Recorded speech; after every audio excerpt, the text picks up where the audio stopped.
Hello everyone, welcome back. Today we are going to talk about this football iceberg that I found on Reddit. This football iceberg contains 12 layers and has 236 entries. If you don't know what an iceberg is, basically, an iceberg is made out of layers and in those layers are topics. This iceberg starts at the surface, where the topics are well known, but as the iceberg progresses, in each layer, the topics get more disturbing and less people know about them, until it reaches rock bottom. In the last layer, the topics are so obscure and disturbing that almost nobody knows about them. However, today we're gonna talk about only the first layer, the surface layer. This iceberg chart was made by Piberus Orphan. The original link to the image will be in the description. So be sure to grab a drink and popcorn, because this video will be a long journey.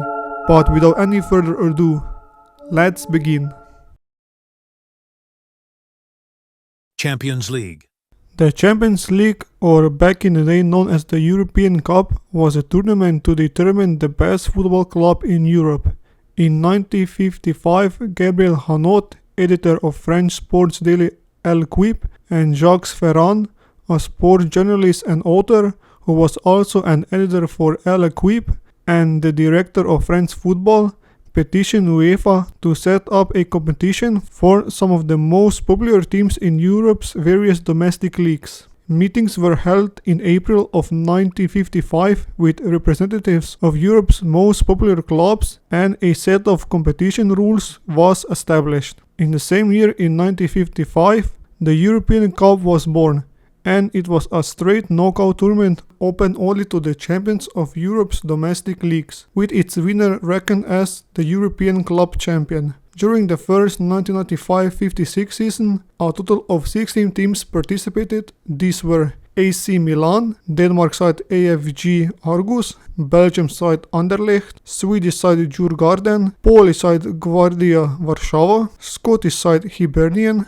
Yugoslavian side Partizan, Dutch side PSV Eindhoven, Austrian side Rapid Wien, Spanish side Real Madrid, Rot-Weiss Essen from West Germany, Saarbrücken from Saar Protectutare, Swiss side Servette FC, Portuguese side Sporting CP, French side Reims, and Hungarian side MTK Budapest. The first European Cup match took place on 4th of September 1955 and ended in a 3-3 draw between Sporting CP and Partizan. In the end, Real Madrid was the first club to win the European Cup. In the final, they beat French club Stade de Reims 4-3. From 1955 to 1991, only the champions of their own domestic league would participate in this competition. However, this would all change in 1991 when UEFA allowed multiple entries from certain countries. In 1992, UEFA rebranded the European Cup to the Champions League and rebranded the tournament by adding group stages. In the same year, in 1992, UEFA commissioned Britain to arrange an anthem for the tournament. From 1992 to 2024, the Champions League format had 32 teams in 8 group stages from Group A to Group H. Each group had 4 teams in it. The first 2 qualified for the round of 16 and the third one qualified for the Europa League round of 32. The number of participating teams was increased from 32 to 36 teams in the 2024-2025 season. Each team now plays 8 matches against 8 different opponents, 4 games at home and away, so no more return matches. In this new Champions League format, the first 8 teams immediately qualify for the round of 16, while the teams from 9 to 24 play extra games in the round of 32. Teams from 9 to 16 are seeded, while teams from 17 to 24 are unseeded. And teams finishing in the 25th to 36th place are eliminated from the competition. World Cup.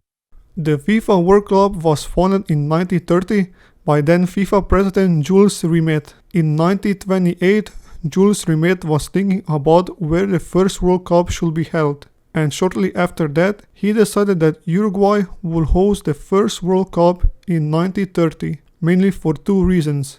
Reason number 1, is due to the nature of the professional game in South America. And number 2, because the Uruguayan Football Association offered to pay all travel costs. However, not everybody agreed where the first World Cup would be held, especially the Europeans. The reason was because the players will be out of domestic tournaments for 3 months. So only 4 European nations accepted the invitation. These were France, Belgium, Romania and Yugoslavia. The World Cup started on 13th of July 1930 and a total of 30 nations participated in the tournament. No Asian nation participated in the World Cup because Japan and Thailand withdrew from the tournament. The only African country to participate in the World Cup was Egypt, however they didn't play any single game due to them missing the ship. 2 countries from North America participated in the World Cup, the USA and Mexico. 7 from South America, Argentina, Bolivia, Brazil, Chile, Paraguay, Peru and the host Uruguay. And 4 European countries, France, Belgium, Romania and Yugoslavia. The tournament was organized into 4 groups. Group 1, Group 2, Group 3 and Group 4. In Group 1 was Argentina, Chile, France and Mexico. In Group 2 it was Yugoslavia, Brazil and Bolivia. And in Group 3 was Uruguay, Romania and Peru. In the final Group 4, 3 countries were in it, the USA, Paraguay and Belgium. Whoever finished the first in their group advanced to the knockout stage. In Group 1, Argentina finished first with 6 points, Chile was second with 4 points, France was third with 2 points, and Mexico was fourth with 0 points. In Group 2, Yugoslavia finished in first place with 4 points, Brazil was second with 2 points, and Bolivia was third with 0 points. In Group 3, Uruguay finished first with 4 points, Romania was second with 2 points, and Peru finished in third place with 0 points. And finally in Group 4, the USA finished in first place with 4 points, Paraguay was second with 2 points, and Belgium finished in third place with 0 points. In the semi-final, Argentina faced against the USA and won 6-1. In the other semi-final, Uruguay faced against Yugoslavia and Uruguay won 6-1.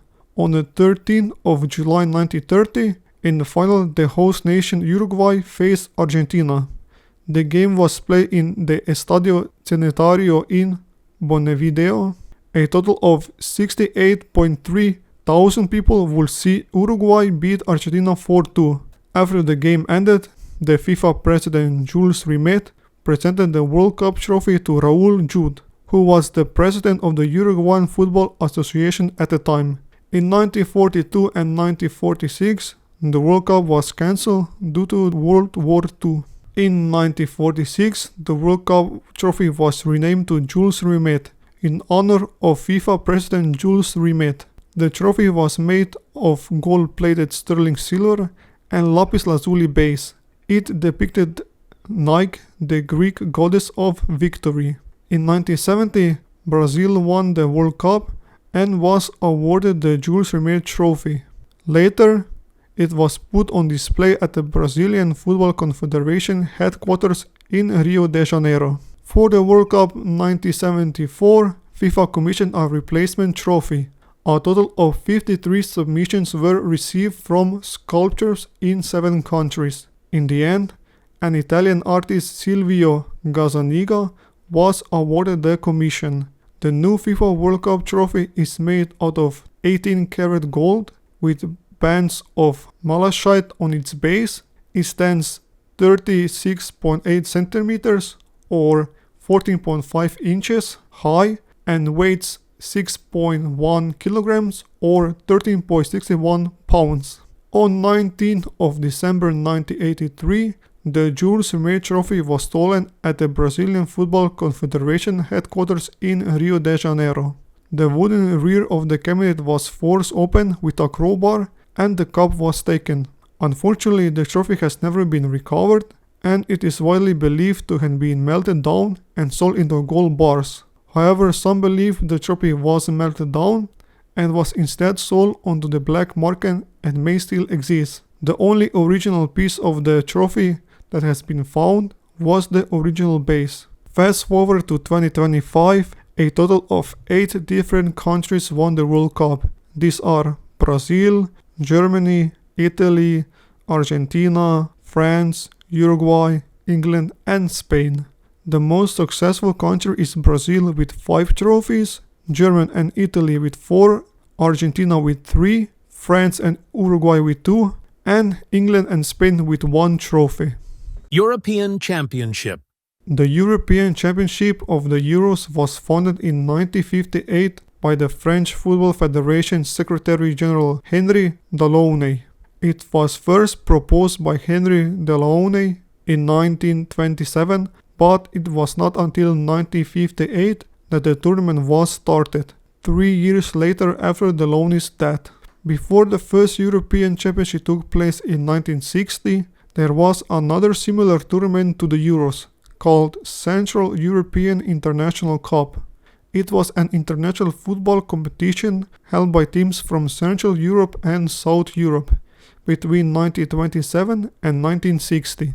There were competitions for professional and amateur teams. 8 teams participated in this tournament. These were Italy, Austria, Czechoslovakia, Hungary, Switzerland, Poland, Romania and Yugoslavia. In 1960, the Central European International Cup was abolished and was replaced by the European Championship. The most successful team was Italy, which won 2 times. Austria, Czechoslovakia and Hungary won only 1 time. In the first edition of the European Championship in 1960, only 4 teams participated in the tournament. These were the hosts France, Yugoslavia, the Soviet Union and Czechoslovakia. Although initially more teams would participate in this tournament, however, whereas Germany, Italy, Netherlands and England all voted against the creation of the tournament in 1957. On July 6, 1960 in Paris, the first semi-final match began. France played against Yugoslavia and lost the game 4-5. The next semi-final game was played on the same date, 6th of July 1960, but not in Paris, but in Marseille, where Czechoslovakia faced against the Soviet Union. The Soviet Union won the game 3-0. On July 9, 1960, in Marseille, the match for the 3rd place was played, Czechoslovakia versus France. The game started at 3:90 p.m. and Czechoslovakia won the game 2-0. 1 day later, on the 10th of July 1960, the final game was held in Paris, where the Soviet Union faced Yugoslavia. The game officially started at 8:30 p.m. Yugoslavia scored the first goal in the 43rd minute by Milan Galic. Then in the second half, the Soviet Union tied the result to 1-1. The goal was scored in the 49th minute by Slava Mitreveli. The game ended 1-1 in regular time, so extra time was needed to determine the winner. In the 113th minute, Viktor Ponedeljnik scored the only goal in extra time and won them their first ever European Championship title. From 1960 to 1976, only 4 teams participated in the tournament. The format was a semi-final, 3rd place match and a final. Then in 1980, 8 teams participated in the tournament. The format was 2 groups of 4, 3rd place match and a final. In the 1980 European Championship, the last game for 3rd place was played. Czechoslovakia won 3rd place against Italy 1-1 after penalties. From 1984 to 1992, 8 teams participated in the tournament with the same format, yet again being 2 groups of 4, semi-final and a final. From 1996 to 2012, UEFA expanded the tournament to 16 teams, with a new format, 4 groups of 4, quarterfinals, semi-finals and a final. Then from 2016, UEFA yet again expanded the tournament to 24 teams, with a new format, 6 groups of 4, round of 16, quarterfinals, semi-finals and a final. To qualify for the Euros, there are 10 groups from A to J. Each group has 5 to 6 teams. Group A, B, C, D, E, F and G have 5 teams, while Group H and I and J have 6 teams in it. Only 2 teams advanced to the Euros. These are the teams who finished in 1st and 2nd place. The Hand of God.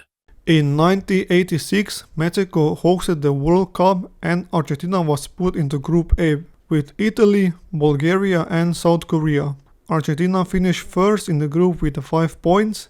They beat South Korea 3-1, drew with Italy 1-1 and defeated Bulgaria 2-0. If you are wondering why Argentina didn't get 7 points out of these 3 games, because up to the 1990 World Cup, 2 points were given for a win, 1 for a draw and 0 for a loss. On June 16, Argentina faced Uruguay in the round of 16.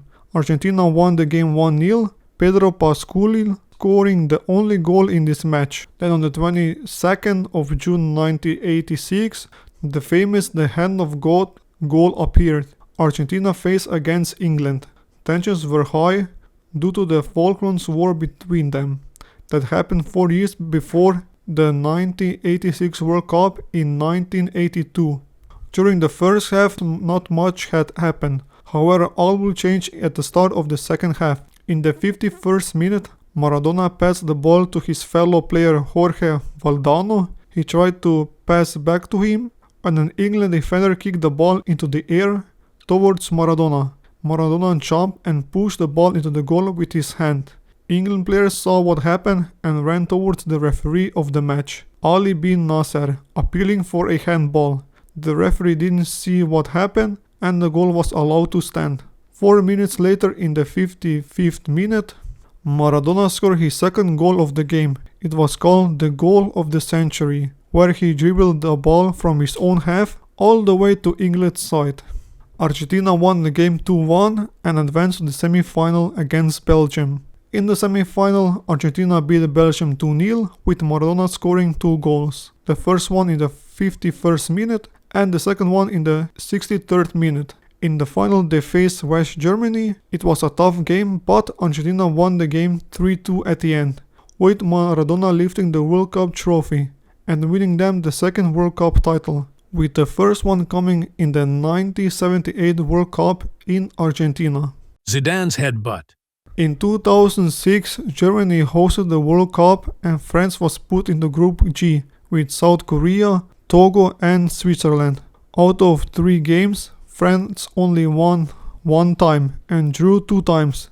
They drew the first game against Switzerland 0-0, draw against South Korea 1-1 and won against Togo 2-0. They finished second in their group with 5 points, while Switzerland finished first with 7 points. In the round of 16, they faced Spain, who will become a football superpower in a few years. However, Spain was no match for them. France beat Spain 3-1. Spain scored the first goal. The penalty was scored by David Villa. Then France made a comeback. Ribéry, Patrick Vieira and Zidane scored in this game. In the quarterfinals, they faced their most toughest opponent yet, Brazil, with players like Dida, Cafu, Lucio, Roberto Carlos, Kaká, Juninho, Ronaldinho and Ronaldo. France came out as the winners in the game. The only goal was scored by Thierry Henry in the 57th minute, but the man of the match was Zinedine Zidane. In the semi-final, France faced a young Cristiano Ronaldo Portugal side, with the likes of Luís Figo, Deco and Pauleta. Once again, a tough opponent, but yet again, France came out victorious. Zinedine Zidane scored the only goal in this match, a penalty in the 33rd minute. With this result, they advanced to the final, where their opponent was Italy. The final started at 8 p.m. on July 9, 2006. France started this match very well by scoring an early goal in the 7th minute. Zidane scored a beautiful Panenka penalty against Gianluigi Buffon.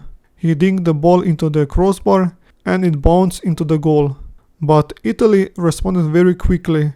Just 12 minutes later, in the 19th minute, Marco Materazzi tied the result to 1-1. The game ended in a regular time with the score being 1-1. So Italy and France played extra time. Nothing happened in the first half of extra time, but all changed in the second half. In the 110th minute of the game, out of nowhere Zidane headbutted Materazzi in the chest and was given a red card. In the end, the game ended 1-1 and Italy won 5-3 in penalties. Sometime later, Zidane revealed what actually happened between him and Materazzi. It turns out Materazzi insulted his sister Lila by saying, "I don't want your shirt, I prefer your sister." Edson Arantes do Nascimento or Pelé. Pelé was born on 23rd of October 1940 in Tres Coraceus. His father Doninho was also a footballer, who played for a few different clubs, which includes Fluminense. Pelé grew up in poverty in Bauru, in the state of Sao Paulo, with his two younger siblings, his younger brother Zoca, which also played football. He played for Portuguesa Sanista, and later in the 60s, he played for Santos. During his younger years, Pelé played a lot of indoor football, aka futsal. In 1956, Valdemar de Brito, the coach of Bauru Atlético Club Juniors, which Pelé played, took him to Santos to try out professional club Santos FC, telling the club's directors that the 15-year-old would be the greatest football player in the world. During his trial at the Estadio Vila Belmiro, Pelé impressed Santos coach Lula and signed a professional contract with the club in June 1956. Pelé made his senior debut on 7th of September 1956 at the age of 15 against Corinthians de Santo André, and had an impressive performance in a 7-1 victory, scoring the first goal. In 1957, at the age of 16, the teenager was called up to the Brazil national team. 1 year later, in 1958, Pelé played in his first ever World Cup in Sweden. Brazil was in Group 4 with the Soviet Union, England and Austria. Brazil finished in first place with 5 points. In the quarterfinal, Brazil faced Wales. They beat Wales only 1-0 and Pelé scored the only goal. In the semi-final, they destroyed France 5-2, with Pelé scoring a hat-trick. In the final, Brazil defeated the host Sweden 5-2, with Pelé scoring 2 goals. At the age of 17, Pelé became the youngest player to win the World Cup. He was 17 years and 249 days old. 4 years later, in 1962, Pelé won his second World Cup in Chile, and in the 1970, he won his third and last World Cup trophy, the only player to win 3 World Cup trophies, because 1 year later, in 1971, he retired from the Brazilian football national team. He debuted for Brazil 92 times and scored 77 goals. For Santos, Pelé made 583 appearances and scored a total of 569 goals. He played for Santos from 1956 to 1974. In 1975, he moved from Brazil to the USA to play for New York Cosmos. There he played 2 years for New York Cosmos from 1975 to 1977, where he made 64 appearances and scored 37 goals. At one point, every European club wanted him in their club, such as Real Madrid, Juventus and Manchester United. In 1958, Inter Milan even managed to get him a regular contract, but Angelo Moratti was forced to tear the contract up at the request of Santos chairman following a revolt by Santos Brazilian fans. In 1961, the government of Brazil under President Jânio Quadros declared Pelé an official national treasure to prevent him from being transferred out of the country. After Pelé retired from football, he was featured in 6 movies, became the first Minister of Sports. He was in office from 1st of January 1995 to 13th of April 1998 and had 7 confirmed children. In 2022, Pelé spent his last few weeks of his life in Sao Paulo's Albert Einstein Hospital, where he was battling colon cancer, and his health declined drastically. Just before he passed away on his sick bed, Pelé said there will be another great player for Brazil. On 29th of December 2022, Pelé lost his life. He died peacefully around his family in the hospital. Diego Armando Maradona Franco.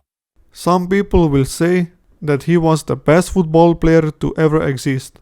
In 2000, he was awarded the FIFA Player of the Century alongside Pelé.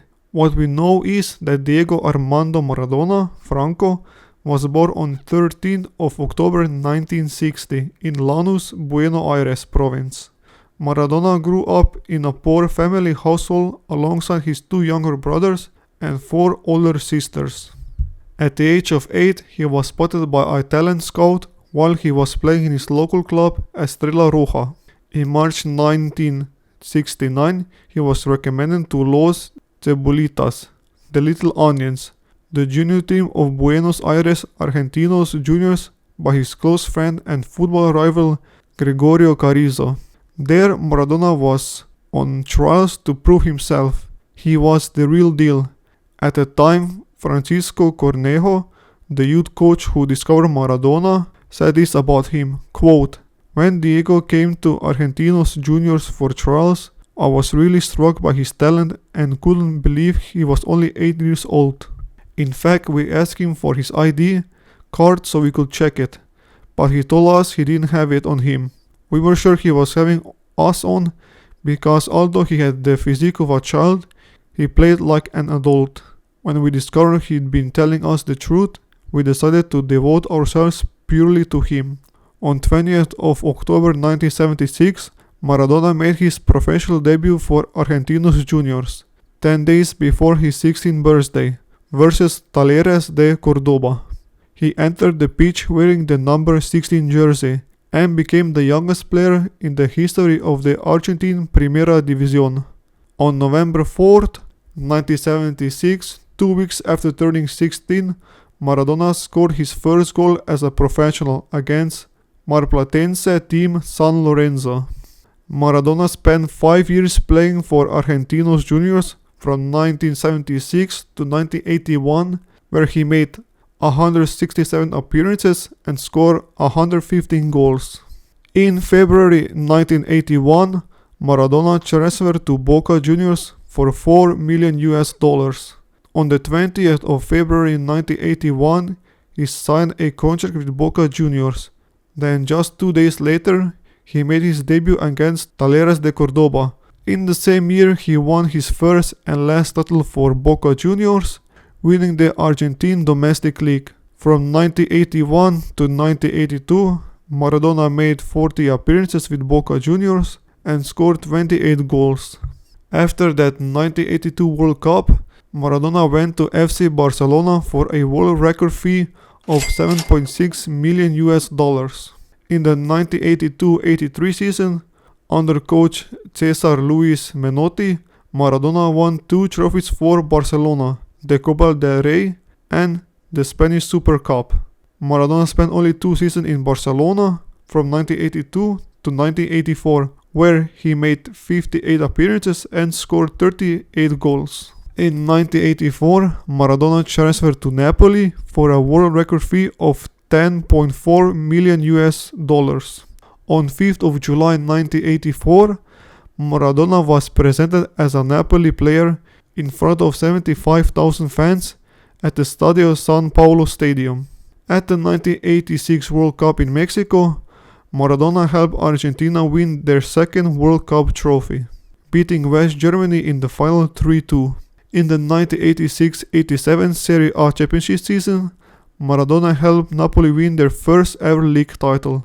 During this season, he made 29 appearances, scored 10 goals, and assisted 4 times. In the same season, Maradona also helped Napoli win the Coppa Italia. In the final, they beat Atalanta. In the 1988-89 season, Maradona won Napoli their first European trophy, the Europa League. In the final, they defeated German side Stuttgart 5-4 in both legs. In the following season, Maradona won Napoli their second Serie A title. With 51 points, they beat second place AC Milan, who had 49 points, and had players like Baresi, Maldini, Frank Rijkaard, Carlo Ancelotti, Ruud Gullit, and Marco van Basten. In the 1990-91 season, Maradona won its last trophy for Napoli. In the Supercoppa Italiana, Napoli defeated Juventus 5-1. Maradona spent 7 years with Napoli, where he made 257 appearances and scored 115 goals. In 1992, Maradona left Napoli in disgrace after serving a 50-month ban for failing a drug test for cocaine. After leaving Napoli, he joined Spanish side Sevilla, where he stayed for only 1 year. He made 29 appearances and scored just 7 goals. In 1993, he joined Newell's Old Boys, and in 1995, he returned back to Boca Juniors. In 1997, Maradona retired. He played his last match on the 25th of October 1997. On the 25th of November 2022, Maradona passed away at the age of 60. He died due to acute pulmonary edema secondary to congestive heart failure. Ronaldo Luís Nazário de Lima. Ronaldo Luís Nazário de Lima, or R9, was born on 18th of September 1976 in Itagüí. He grew up with his 2 older siblings, his brother Nelio Jr. and sister Lona Lima. At the age of 11, his parents separated, and shortly after that, he dropped out of school to pursue a career in football. During his younger years, Ronaldo played in the streets of Bento Ribeiro, a suburb of Rio de Janeiro. Later, he joined youth team São Cristóvão. There, under the coach Alfredo Sampaio, Ronaldo progressed quickly through the ranks, playing for the club's under 17 and under 20 teams while only being at the age of 15.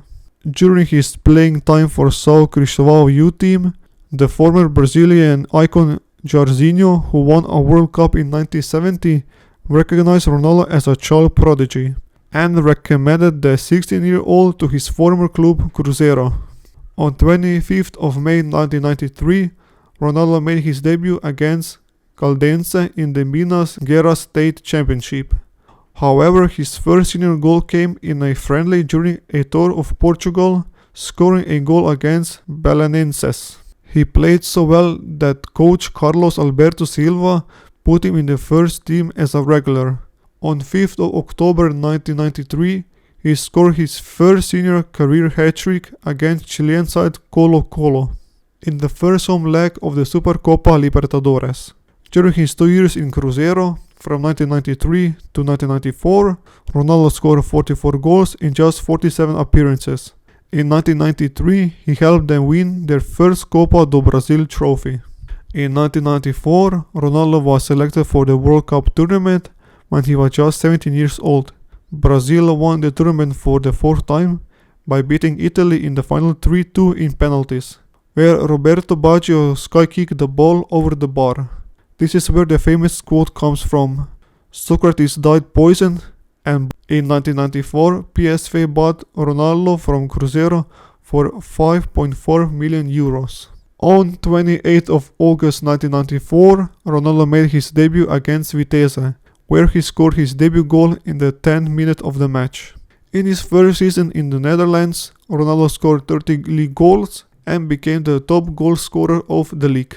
The following season, Ronaldo was not as prolific as the previous season because of a knee injury, which kept him out of most of the campaign. He still had a decent season. In 21 appearances, he scored 19 goals. In this season, he also won his first and last trophy with PSV. In the Dutch Cup final, PSV defeated Sparta Rotterdam 5-2. Ronaldo spent 2 seasons with PSV from 1994 to 1996, where he scored 54 goals in 58 games. With these stats, Ronaldo attracted the attention of both Inter Milan and Barcelona. In the end, Barcelona was the one to pay a world record fee of $19.5 million. And so on July 17, 1996, Ronaldo became a Barcelona player. Ronaldo's spell at Barcelona did not last long. He was there for only 1 season, from 1996 to 1997. During the 1996-97 season, he scored 47 goals in 49 games in all competitions. In this season, he helped Barcelona win the UEFA Cup Winners' Cup. He also helped them win the Copa del Rey. In the final, they beat Real Betis 3-2 and won them the Supercopa de España. In the final, they defeated Atletico Madrid 6-5. The first leg, Barcelona won 5-2, and the second leg, they lost 3-1. After the season ended, Ronaldo became the La Liga top scorer with 34 goals in 37 games and was awarded the European Golden Shoe. In the 1996-97 season, Ronaldo won the Copa America with Brazil, after defeating Bolivia in the final 3-1. In 1997, Barcelona had issues regarding Ronaldo's contract, so in came Inter Milan. They paid a world record fee of $27 million to bring him to Italy. He made his debut on 27th of July 1997 in a preseason fixture against Manchester United, but his competitive debut came on the opening day of the 1997-98 season against Brescia. On 23rd of December 1997, Ronaldo won his first ever Ballon d'Or and became the youngest winner of the award. He was 21 years and 5 months and 3 days old. In 1997-98 season, Ronaldo finished Serie A with 25 goals and was named Serie A Footballer of the Year. In 1998, Ronaldo won the Europa League with Inter, where in the final they beat Lazio 3-0. In the same year it was the World Cup, which was held in France. Brazil had a good run, going all the way to the final, where they faced France. Just a short time before the final, Ronaldo suffered a seizure and spent 3 hours in a hospital. However, he still wanted to play the final, and so he did. Unfortunately, Brazil lost the final 3-0. In the 1998-99 season, Ronaldo dropped in quality after scoring only 14 league goals due to his knee injuries. By mid-1998-99 season, Ronaldo's knee problems became undeniable. In the 1999-2000 season, on 21st of November, during a Serie A match against Lecce, Ronaldo felt his knee buckle and was forced to limp off the field. Later it was revealed that he ruptured a tendon in his knee and required surgery.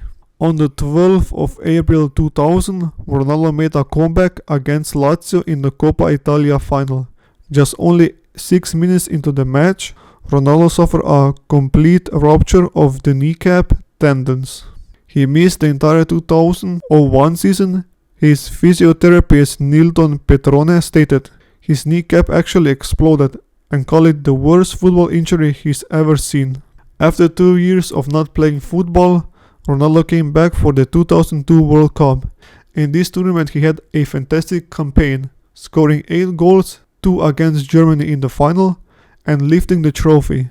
After the World Cup, Real Madrid came in and bought him for 46 million euros. Ronaldo played 99 games with Inter Milan from 1997 to 2002 and scored 59 goals.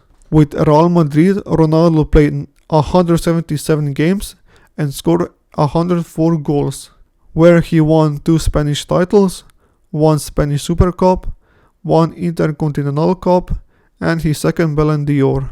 On 18 January 2007, Ronaldo agreed to join AC Milan for 8.05 million euros. On 11th of February, Ronaldo made his debut as a substitute against Livorno. In 2007, AC Milan won the Champions League, but Ronaldo was not ineligible to play in the Champions League because he signed for the club mid-season. He spent 2 seasons in AC Milan, where he played 20 games and scored 9 times, from 2007 to 2008. In 2009, he returned back to Brazil to play for Corinthians. He made his debut for Corinthians on March 4, 2009 against Itumbiara in Copa do Brasil. On March 8, 2009, he scored his first goal for the club against Palmeiras in a Campeonato Paulista match. In February 2011, Ronaldo retired from football. In his 2 seasons for Corinthians, Ronaldo played 69 games and scored 35 goals. He also won his last club trophy here. He won the Copa do Brasil in 2009. Cristiano Ronaldo versus Lionel Messi. Cristiano Ronaldo versus Lionel Messi is arguably the best player rivalry in football. We could talk about this topic for hours, so I'm gonna make it short. In the 2007-8 Champions League semi-final, Ronaldo and Messi for the first time faced each other. Manchester United were drawn to FC Barcelona, and history was written. The first game was played in Barcelona and ended 0-0, with Ronaldo missing the penalty in the 3rd minute. The return leg was played 6 days later in Manchester. United won the game 1-0. Paul Scholes scored the only goal in this match, in the 14th minute. In the 2009 Champions League final, Messi and Ronaldo met each other for the second time. The final was played on May 27, 2009 in Rome, Italy. Barcelona won the match 2-0. Samuel Eto'o and Messi scored the only goals for Barcelona. After the Champions League finished, in the summer Ronaldo transferred to Real Madrid for £80 million or 94 million euros. He made his La Liga debut on August 29 against Deportivo La Coruña, scoring a penalty in a 3-2 home win. On November 29, 2009, Ronaldo played his first El Clásico against Barcelona. Real Madrid lost the game 1-0. In the second El Clásico of the season, Barcelona once again came out victorious. They won 2-0. From 2009 to 2018, Ronaldo and Messi spent 9 seasons in La Liga. In the 2017-18 season, Cristiano Ronaldo played his last season for Real Madrid. On the 23rd of December 2017, in Madrid, Ronaldo faced Messi's Barcelona. Real Madrid lost the match 3-0. Luis Suarez, Messi and Vidal all scored a goal for Barcelona in this game. On May 6, 2018, in Barcelona, Ronaldo played his last El Clásico match as a Real Madrid player. The match ended in a 2-2 draw. Both Messi and Ronaldo scored a goal. Ronaldo scored the first goal in the 14th minute, and Messi scored his second goal for Barcelona in the 52nd minute. In the summer of 2018, Ronaldo joined Italian side Juventus. From 2018 to 2022, Cristiano Ronaldo and Lionel Messi faced each other only one more time. They faced each other in the 2020-21 Champions League group stage. Juventus defeated Barcelona away 3-0, and Ronaldo scored 2 goals from penalties. In 2023, Ronaldo and Messi faced each other for the last time in a friendly between Riyadh All-Stars 11 versus PSG. PSG won the game 5-4. Both Messi and Ronaldo scored a goal. Ronaldo scored 2 goals and Messi scored 1 goal. In September 2023, Ronaldo declared that his rivalry with Messi was over and gone, after 36 official fixtures and 15 years of sharing the stage. Spain 1-0 Netherlands, 2010. In 2010, Africa hosted the first ever World Cup on this continent. The host for the 2010 World Cup was South Africa, and Spain headed into this tournament as one of the favorites to win it, with them winning the Euros 2 years ago in 2008 against Germany. Spain was put in Group H with Chile, Switzerland and Honduras. They played their first match on June 16, 2010 against Switzerland and lost the match 1-0. On June 21, 2010, they played against Honduras and won 2-0, with David Villa scoring both goals. On June 25, 2010, Spain played their last group stage against Chile. They won the game 2-1. David Villa and Andres Iniesta scored both goals for Spain. They finished the group stage in first place with 6 points. Just behind them was Chile with also 6 points, but with a worse goal difference. Spain got +2 goals and Chile had only +1 goal. In the third place was Switzerland with 4 points, and in last place was Honduras with only 1 point. In the knockout stage, in the round of 16, their opponent was Portugal. Spain played their match against Portugal on June 29, 2010, in Cape Town and won the match 1-0, with David Villa scoring the only goal in this game. In the quarterfinals, Spain faced a strong Paraguayan side. The game was played on July 3, 2010 in Johannesburg. In the first half, Spain was struggling to score a goal, and the half ended 0-0. In the second half, they yet again had trouble scoring a goal. That was until the 83rd minute, when David Villa scored the only goal in this match to help Spain advance to the semi-final. In the semi-final, Spain faced a strong German side, with players like Miroslav Klose, Philipp Lahm, Mesut Özil, Bastian Schweinsteiger, Jerome Boateng, Toni Kroos, Manuel Neuer, Mario Gomez, Lukas Podolski, and so on. It was not going to be easy, and it certainly was not. The semi-final was played on July 10, 2010 in Port Elizabeth. The first half ended 0-0. In the second half, in the 73rd minute, Carles Puyol won a header and scored the only goal for Spain. The game ended 1-0 for Spain, and so they advanced to the final. In the final, Spain faced the Netherlands, two runners-up in 1974 and 1978, a very tough opponent. The match started on July 11, 2010 in Johannesburg at 8:30 p.m. Both Spain and the Netherlands had quite a lot of chances to score, especially the Netherlands. In the 62nd minute, Wesley Sneijder passed an incredible pass from his own half to Arjen Robben. Robben sprinted all the way towards Spain, and Iker Casillas pulled out an amazing save to deny Netherlands the goal. The match ended 0-0 and extra time had to be played. In the first half of extra time, a Dutch player by the name John Heitinga received a second yellow card and was sent off, so Netherlands had to play the second half with only 10 players. However, all would change in the second half of extra time, because in the 116th minute, Cesc Fabregas passed the ball to Iniesta and he scored the winning goal for Spain. Only 4 minutes remained for Netherlands to tie the match 1-1 and force Spain to play penalties. Unfortunately, that did not happen, and Spain won their first ever World Cup. Barcelona 6-1 PSG, 2017. In the 2016-17 Champions League season, Barcelona was located in Group C with Manchester City, Borussia Mönchengladbach, and Celtic. Barcelona finished first in the group stage with 15 points by winning 5 games and losing 1. They beat Celtic at home 7-0, defeated Borussia Mönchengladbach away 2-1, at home beat Manchester City 4-0, lost to City away 3-1, beat Celtic away 2-0, and beat Borussia Mönchengladbach at home 4-0. In the knockout stage in the round of 16, they faced against PSG. The first leg was played on February 14, 2017 in Paris. PSG slapped Barcelona 4-0. Di Maria scored the first goal in the 18th minute.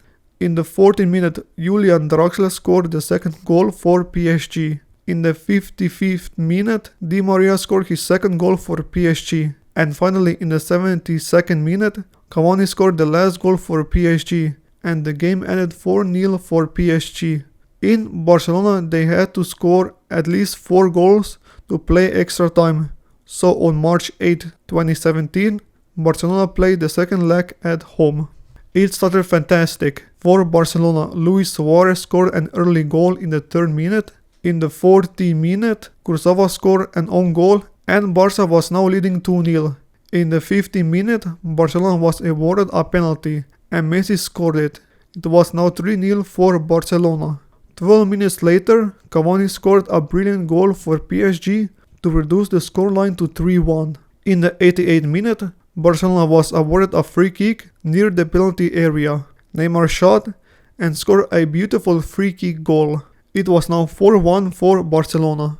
Then in the 91st minute, Luis Suarez dived down like he was shot in the head, and so Barcelona was awarded a second penalty in this match. And Neymar converted it.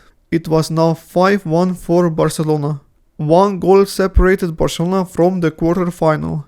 Then somehow in the 95th minute, Neymar found Sergi Roberto and he scored the goal to take Barcelona to the quarter-final. The game ended 6-1 and Barcelona advanced to the quarter-final.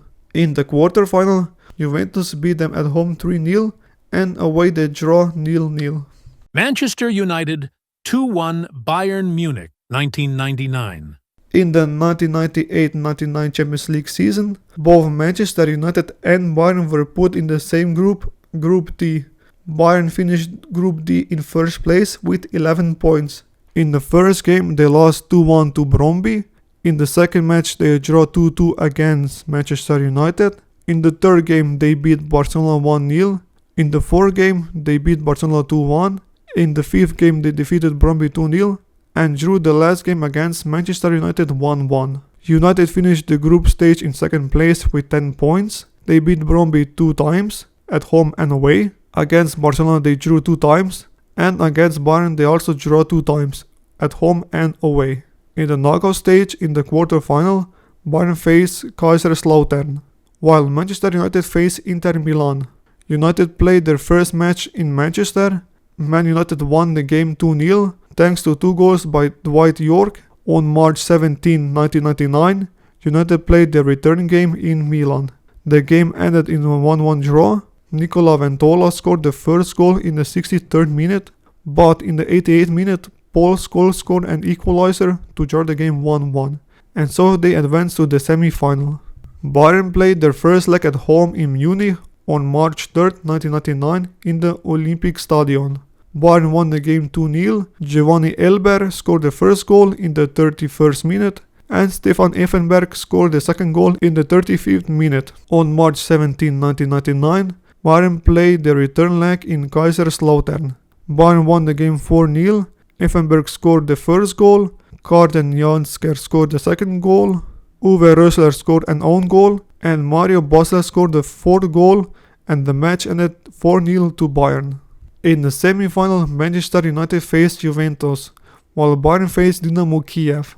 United played the first game at home on April 7, 1999. Juventus scored the first goal. Antonio Conte scored the first goal of the match in the 25th minute, while Manchester United had trouble scoring a goal. So in injury time in the 92nd minute, Ryan Giggs scored an equalizer to draw the game 1-1. United play the second leg in Torino on April 21st, 1999. Juventus started the game with a bang, because Filippo Inzaghi scored 2 early goals in the first half. The first one was scored in the 6th minute, and the second one was scored in the 11th minute. However, United didn't give up that easily. In the 24th minute, Roy Keane scored the first goal for United to lower the result to 2-1. Then Dwight York scored the second goal for Man United and tied the result to 2-2. In the second half, Juventus was searching for the third goal, but it was Man United who would score the third goal. In the 84th minute, Andy Cole scored the third goal for Man United and sealed the old ladies' fate. Bayern played their first semi-final game in Kiev against Dynamo Kiev. The first game was played on April 7, 1999. Dynamo Kiev would take the first lead. In the 16th minute, Shevchenko scored the first goal of the match. In the 43rd minute, Shevchenko scored his second goal, and Dynamo Kiev was now leading 2-0. However, Bayern would lower the result to 2-1. Tarnaud scored the first goal for Bayern in the 45th minute. In the second half, Dynamo Kiev scored the first goal. It was Vitaly Kosowski who scored the goal. Bayern was now down to 3-1, but it didn't last long. In the 78th minute, Effenberg scored the second goal for Bayern, and in the 88th minute, Carlsen scored the third goal for Bayern, and the game ended 3-3. The second leg was played in Munich on April 21st, 1999. Bayern won the game 1-0. The only goal came in the 35th minute, and it was scored by Mario Basler. So, in the final they faced Manchester United. The final was played on May 26, 1999 in Barcelona. Bayern had a chance to score a free kick in the 6th minute. Mario Basler was the one who took the free kick and scored the first goal of this match. Bayern was now leading 1-0. That was until injury time. In the 91st minute, Teddy Sheringham scored the equalizer for United. It was now 1-1. In the 93rd minute, Man United had a corner, and Ole Gunnar Solskjaer scored the winning goal for Manchester United. The game ended 2-1, and Man United won their second ever Champions League trophy. European top 5 leagues.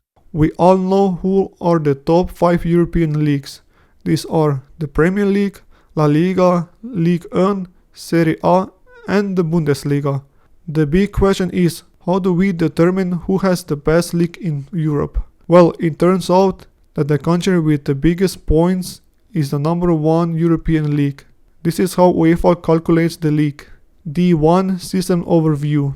UEFA calculates the coefficient of each association each season based on the club's results in the UEFA Champions League, UEFA Europa League, and UEFA Conference League. The season coefficients from the 5 most recent seasons are used to determine the positions of the associations in the Access list.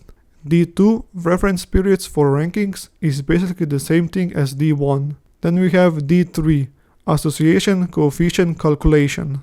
The season coefficient of an association is calculated by adding up the points obtained by all its clubs in a given season of the UEFA Champions League, UEFA Europa League and UEFA Conference League, and then dividing the total by the number of clubs from the association that took part in the 3 UEFA club competitions in question. This is how the points are awarded. You get 2 points for a win, 1 point for qualifying and playoff matches. You get 1 point for a draw, 0.5 points for qualifying and playoff matches. Then you get 0 points for a defeat. D5 bonus points. Clubs are awarded bonus points based on their first final position in the league phase rankings. So clubs that reach the round of 16, quarterfinals, semifinals or final are awarded 1.5 extra points. 1 extra point for each such round in the UEFA Europa League and 0.5 extra points for each such round in the UEFA Conference League. D7 calculation principles. These coefficients are calculated to the thousand and not rounded up. For example, you get 3 points for a win in regular time or extra time, 1.5 points for qualifying and playoff matches. You get 2 points for a draw in extra time, 1 point for qualifying and playoff matches, and you get 1 point for a defeat in regular time or extra time, 0.5 points for qualifying and playoff matches. D8 equal coefficients. If 2 or more associations are ranked equally, then the next following criteria are applied. Their coefficients in the most recent of the seasons on which the rankings are based. Their coefficient in the next most recent season in which they are not equal. Then we have the last rule, D9, final decisions. The UEFA administration takes final decisions on any matter not provided for in this annex. And this is how UEFA determines which European league is the best among the others. For a long time it was always the Bundesliga, La Liga, Serie A, Ligue 1 and the Premier League. But it was not always these leagues who were top 5. In the 2015-16 season, Spain was number 1, Germany number 2, England number 3, Italy number 4 and Portugal in number 5. The same in the 2014-15 season, 2013-14 season, 2012-13 season, and in the 2011-12 season. World Cup songs. World Cup songs are songs about the World Cup. But let's just get into more details, like when did all this started? Well, from 1930 to 1962, there were no official and unofficial songs about the World Cup. However, that will all change in 1962. Chile hosted the 1962 World Cup, and in this World Cup we will witness the first ever World Cup song. It was called El Rock del Mundial, and the artist behind the song was Los Ramblers. Although it was not official, all the World Cup songs from 1962 to 1990 were not official, but all that will change in 1990. In the 1990 World Cup, for the first time we heard 2 official songs by FIFA. The first song is in Italian and it is called Un'estate italiana by Edoardo Bennato and Gianna Nannini. The other one is in English and it is called To Be Number 1 by Giorgio Moroder Project. Now it is basically a tradition to hear World Cup songs. For example, the last World Cup in Qatar had 7 official songs, which is insane. Football games. So what do you need for a football game? Well, the first thing you need is a football pitch. Next you need 2 goals, 1 on each side, then markings for the corner flag, corner arc, goal line, touchline, goal area, penalty spot, penalty arc, center circle, center spot, and halfway line. And of course the ball. When you get all of these things, the next thing you need are players, specifically 11 of them on each side. However, you need at least 7 players to be able to play a match. If you have 1 less player, you automatically forfeit the game with the result 3-0. Each team needs a goalkeeper, defenders, midfielders and attackers. Both teams have a manager and assistant manager. On the bench you have reserve players and the first 8 people. Next you need player equipment, so a kit, a shirt, shorts, socks and boots. Then you have the main referee, who dictates the rules of the game. Besides him are the other match officials. These are the linesmen, one on each half, and the fourth official, who signals the player changes and stoppage time for the main referee. And of course the most hated thing now in football, VAR. Copa America.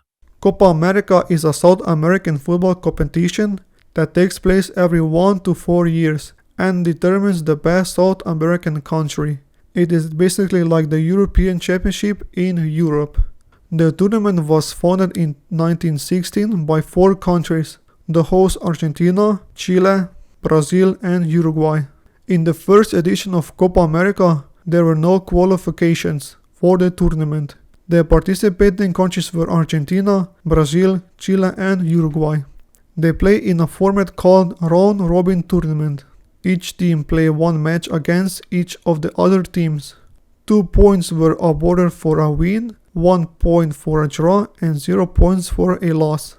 Uruguay played the first match on July 2nd, 1916 in Buenos Aires against Chile.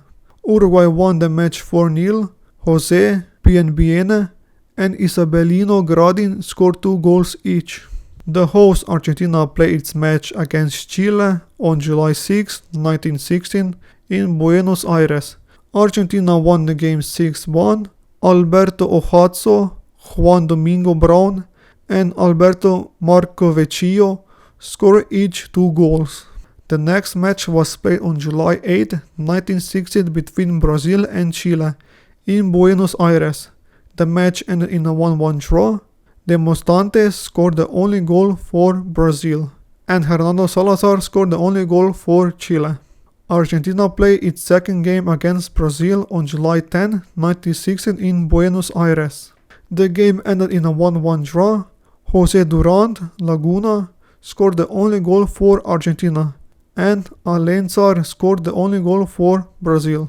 Uruguay played its second last game against Brazil on July 12, 1916 in Buenos Aires.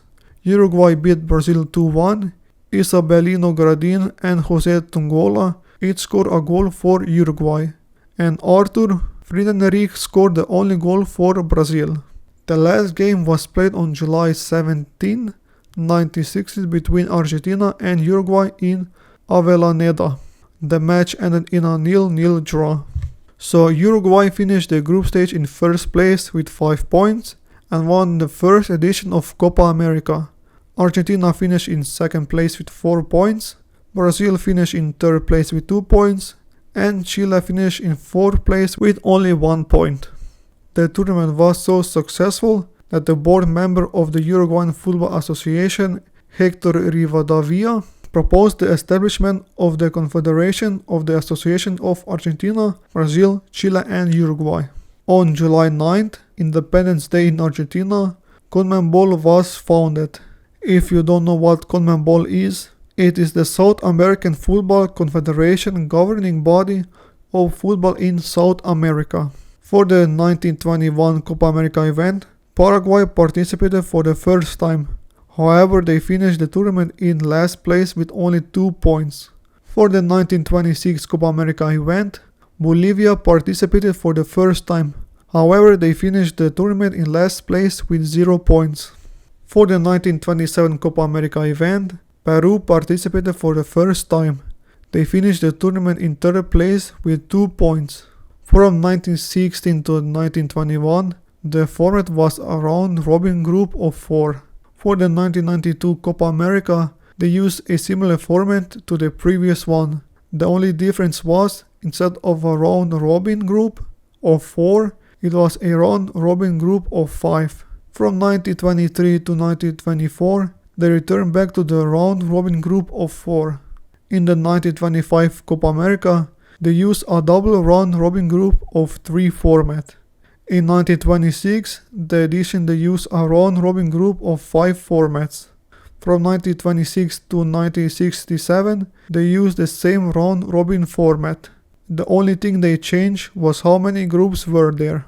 Sometimes it was 4, 5, 6, 7 and 8. From 1975 to 1983, Copa America used a format of 3 groups of 3, semi-final and a final. They played 2-legged match throughout the tournament. For the 1987 edition of Copa America, they used a 3 groups of 3, semi-finals, third place match and final format. From 1989 to 1991, they changed the format to 2 groups of 5 and a final round-robin group of 4.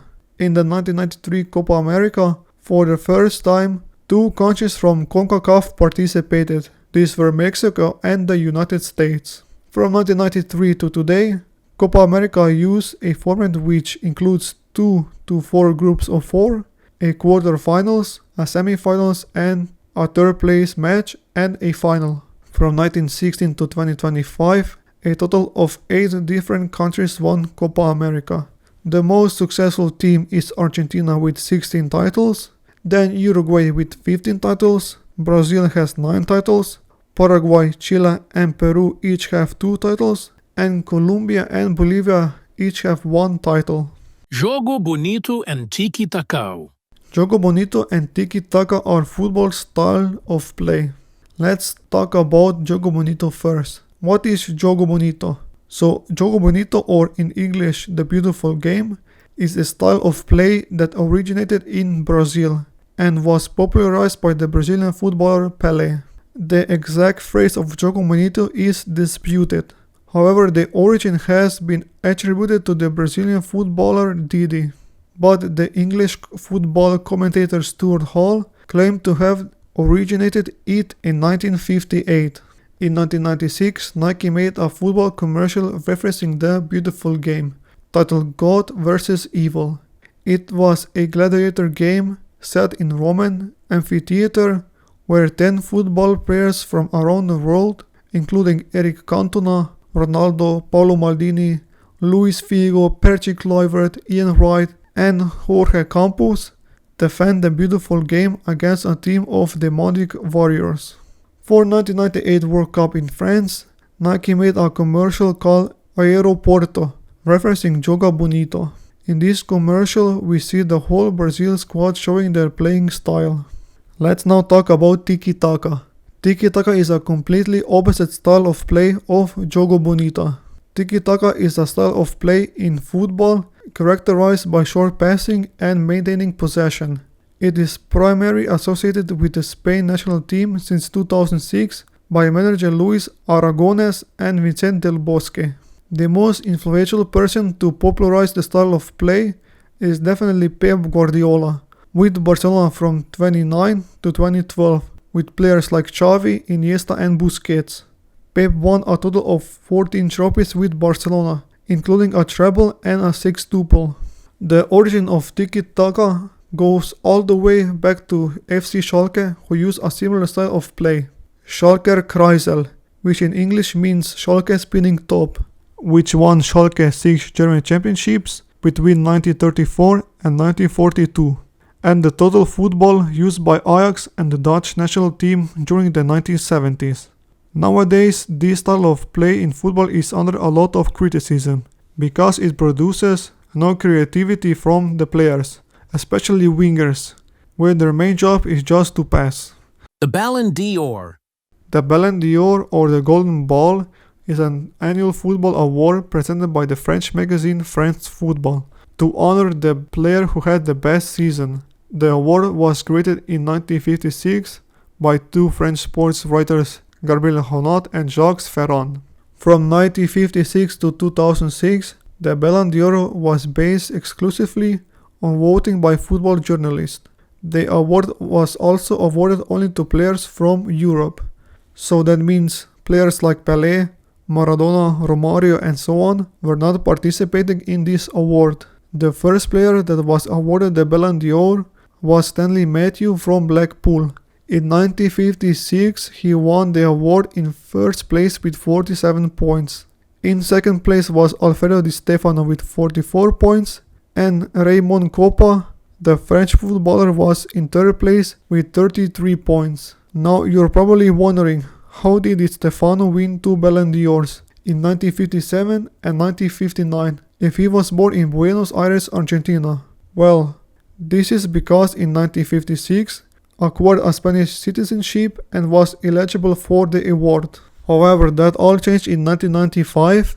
In 1995, the Ballon d'Or was expanded to include all players of any origin that played for any European clubs. So in 1995, Georgia was the first non-European and only African player to win the Ballon d'Or. In 2007, the Ballon d'Or became a global prize with all professional footballers from around the world being eligible. The player who received the most Ballon d'Ors is Lionel Messi. He won a total of 8 times. In second place is Ronaldo, who won 5 times. Then we have 3 players who won it 3 times. These were Michel Platini, Johan Cruyff and Marco van Basten. 5 players won the award 2 times: Franz Beckenbauer, R9, Alfredo Di Stefano, Kevin Keegan and Karl-Heinz Rummenigge. And 36 players won the award only 1 time. Sir Alexander Chapman Ferguson. Sir Alexander Chapman Ferguson was born on 31st of December 1941 in Glasgow, Scotland. Ferguson's playing career began as an amateur with Queen's Park, where he made his debut as a striker, age 16. He described his first matches as a nightmare. Ferguson would only play 31 games for Queen's Park, where he scored 20 goals from 1957 to 1960. In 1960, Ferguson moved to St Johnstone FC. While he was playing for St Johnstone, he was on a part-time contract with them. So he also worked another job. He was working in a Govan shipyard with training at night in Perth. During his playing career for St Johnstone, he was regularly scoring goals for them. However, he was unable to play consistently in the first squad, so he regularly requested transfers. In the summer of 1964, Dunfermline Athletic signed Alex Ferguson and he finally became a full-time professional footballer. In the 1964-65 season, Dunfermline Athletic was challenging for the title and the Scottish Cup. Unfortunately, in the final they lost 3-2 to Celtic, where Ferguson didn't play any single minute due to his poor performance in the league game against St Johnstone. They also failed to win the league by 1 point. In the following 1965-66 season, Alex Ferguson became the Scottish League top goalscorer with 31 goals. In 1967, Alex Ferguson joined Rangers for £65,000, which was a record fee for a transfer between 2 Scottish clubs. Ferguson played 2 seasons for Rangers from 1967 to 1969. In October 1969, English side Nottingham Forest wanted to sign him. However, his wife was not keen on moving to England at the time, so he went to Falkirk instead. Ferguson played 4 seasons for the club from 1969 to 1973, where he was promoted to a player coach. But when John Prentice became manager, he removed Ferguson's coaching responsibilities. Ferguson's time at Falkirk was soured by this, and he responded by requesting a transfer and moving to AYR United, where he finished his playing career in 1974. In June 1974, Ferguson experienced his truly first managerial experience, where he was appointed manager of East Stirlingshire. At the age of 32, it was only a part-time job that paid him £40 per week. His managerial career at East Stirlingshire lasted very shortly, because in October 1974, Ferguson was invited to manage St Mirren. He managed the club from 1974 to 1978, where he transformed the club. Ferguson promoted St Mirren from the second division, which was the third tier of Scottish Football League system, to the first division champions in 1977, which was the second tier in the Scottish Football League system. In June 1978, Alex Ferguson joined Aberdeen as manager. During his first season at Aberdeen, in the 1978-79 season, Ferguson had the chance to win the Scottish Cup and the Scottish League Cup. His plan didn't work, because in the semi-final of the Scottish Cup, they lost to Hibernian, and in the Scottish League Cup final, They lost to Rangers 2-1 and finished the league in 4th place. In the 1979-80 season, Ferguson had a chance to win the Scottish League Cup against Dundee United, but was not successful. The first game ended in a 0-0 draw, so they had to replay the match. In the replay match, Dundee United beat Aberdeen 3-0. That will all change in the 1980s, when they started to win silverware. In the 1979-80 season, headed into the league with terrible form, but their form improved dramatically in the new year and they won the Scottish League. In 1982, Ferguson won the Scottish Cup and was offered the manager's job at Wolverhampton Wanderers, but he turned down the offer. The 1982-83 season was Ferguson's best season yet. Aberdeen qualified for the European Cup Winners' Cup as a result of winning the Scottish Cup the previous season. In the preliminary round, they faced against Swiss side FC Sion. They won the first leg at home 7-0 and the second leg away 4-1 and advanced to the first round. In the first round, they faced Dinamo Tirana. Today they are known as FC Dinamo City. The first leg was played on 15th of September 1982 in Aberdeen. Aberdeen won the match 1-0. The second leg was played on September 2nd, 1982 in Tirana. The game ended in a 0-0 draw and Aberdeen FC advanced to the second round. In the second round, they faced Polish side Lech Poznan. The first match was played on the 20th of October 1982 in Aberdeen. Aberdeen FC won the game 2-0. The second leg was played on November 3rd, 1982 in Poznan. Aberdeen won the second leg 1-0. In the quarterfinals, they faced German side Bayern, their toughest opponent yet. The first leg was played on March 2nd, 1983 in Munich. The game ended in a 0-0 draw. The second leg was played on 16th of March 1983 in Aberdeen. Aberdeen FC won the game 3-2. In the semi-final they faced Belgium side Waterschei Tor. You probably don't know them because the club was dissolved in 1988. Anyways, the first leg was played on 6th of April 1983 in Aberdeen, where they beat the Belgium side 5-1. The second leg was played on 19th of April 1982 and Waterschei Tor won the game 1-0. In the final of European Cup Winners' Cup, they faced against Real Madrid. The final was played on May 11, 1983 in Gothenburg, Sweden. Aberdeen took the first lead in the 7th minute by Eric Black. Then just 8 minutes later, they conceded a goal from a penalty by Juanito and tied the result to 1-1. The match ended in a 1-1 draw, so extra time was needed to crown the champion. John Hewitt scored the only goal in extra time, and Aberdeen for the first time became European champions. In the same year, Aberdeen also won the UEFA Super Cup. In the final they faced Hamburg SV. The first leg was played on November 22, 1983 in Hamburg. The game ended in a 0-0 draw. The second leg was played on the 20th of December 1983 in Aberdeen. Aberdeen FC won the second leg 2-0. Alex Ferguson was the Aberdeen manager from 1978 to 1986, where he won one UEFA Super Cup, one European Cup Winners' Cup. He also won 3 Scottish titles, 4 Scottish Cup titles, and 1 Scottish League Cup title. On September 10, 1985, Scotland manager Jock Stein suddenly collapsed and died at the end of the game in which Scotland qualified for the group for a playoff against Australia. Alex Ferguson agreed to take charge of the Scottish national side against the Australians, and subsequently at the World Cup. Scotland failed to progress past the group stages of the World Cup, and so Ferguson stepped down as the national team manager on June 15, 1986. On November 6, 1986, Alex Ferguson was appointed manager of Manchester United at Old Trafford. In his first few seasons at United, he had been struggling. In the 1986-87 Football League season, he helped Manchester United finish in 11th place in the league, which was a miracle, because United was in the 21st place when he took over. From 1986 to 1989, Ferguson didn't win any single trophy with Manchester United, and there was one moment when he almost got sacked. It was the third round of the FA Cup in 1989-90 season. Manchester United faced Nottingham Forest. The pressure was high.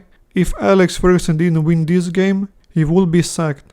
Manchester United was trying to score and nothing was working. In the 56th minute, Mark Robins would score the only goal of the match and help them reach the final. In the final, they faced a strong Crystal Palace side with Ian Wright. The match ended in a 3-3 draw, with Brian Robson and Mark Hughes scoring the goals for Man United, while Gary O'Reilly scored and Ian Wright scored the only goals for Crystal Palace. On May 17, they were forced to play a replay, where Manchester United won the game 1-0 thanks to the goal by Lee Martin, and Ferguson won his first major trophy with United, and the rest is history. Sir Alex Ferguson was the manager of Manchester United from 1986 all the way to 2013, where he won 2 Champions Leagues, 2 World's Best Club Coach trophies, 1 FIFA Club World Cup, 13 English titles, 1 UEFA Super Cup, 1 European Cup Winners' Cup, 5 FA Cups, 4 English Cups, 10 English Super Cups, and 1 Intercontinental Cup. During his managerial career, Sir Alex Ferguson won a total of 49 trophies, the most of any manager. Behind him in second place is Pep Guardiola, who won 39 trophies. On 23rd of November 2012, Manchester United unveiled a statue of Alex Ferguson at Old Trafford. Then on 25th of February 2022, Aberdeen FC unveiled their own Sir Alex Ferguson statue at Pittodrie Stadium. Clubs bought by Sheiks. In September 2008, Sheikh Mansour bought 90% of Manchester City Club for over £200 million. 1 year later, he bought the remaining 10% of shares. With the full ownership of the club, he completely transformed a mid-table club to English champions in just a few years. They bought players like Robinho, Aguero, Kompany, Sterling, Kevin De Bruyne, and so on. In 2013, Sheikh Mansour founded the City Football Group, who owns today more than 9 football clubs.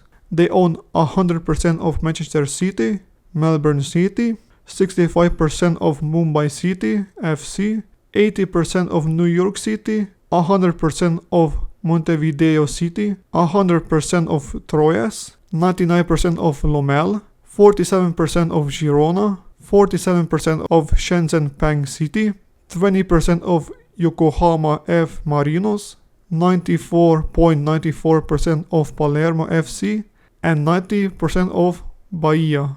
In France, many people think that the owner of PSG is Nasser Al-Khelaifi, but he is actually not the true owner of the club. He is just the president. The true owner of PSG is Qatar Sports Investments. Sheikh Tamim bin Hamad Al Thani founded the Qatar Sports Investment in 2004, which owns the Paris Saint-Germain football club. The Spanish club Getafe is owned by the Emirates Group, which they bought in 2011 for nearly 90 million euros, whose owner is Investment Corporation of Dubai, and the owner of the investment corporation is Sheikh Mohammed bin Rashid Al Maktoum. Next to them in Spain is also Almeria. In 2012, Turki Al-Sheikh bought the club for less than 20 million euros. Turki Al-Sheikh is a minister close to the powerful Crown Prince of Saudi Arabia, Mohammed bin Salman, and chairman of the Saudi Entertainment Authority.